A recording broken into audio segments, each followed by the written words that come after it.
विधान परिषदेमध्ये उमेदवारी न दिल्यामुळे आठवले नाराज आहेत। आठवले कुठेही जाणार नाहीत, ते दगा करत नाहीत, पण याचा अर्थ कुणीही गृहीत धरू नये असं सुद्धा त्यांनी म्हटलेलं आहे।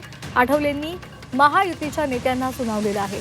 महामंडळ नियुक्त्यांमध्ये सन्मान राखावा असंही रामदास आठवले यांनी म्हटलेलं आहे।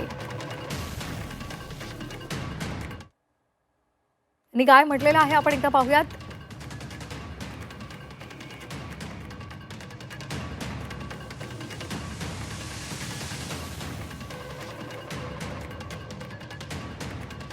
रामदास आठवले यांनी ट्विट करत काय म्हटलं आपण पाहतोय। आरपीआय पक्ष भारतरत्न डॉक्टर बाबासाहेब आंबेडकरांच्या मार्गावर चालणारा पक्ष आहे। दिलेला शब्द पाळणं हा माझा स्वभाव असल्यामुळे माझ्याकडून महायुतीमध्ये कधीही दगाफटका होणार नाही। आठवले कुठेही जाणार नाहीत आणि ते दगा करत नाहीत, पण याचा अर्थ आम्हाला कुणीही गृहीत धरावं असं नाही। विधान परिषदेमध्ये आम्हाला हक्काची जागा मिळायला हवी होती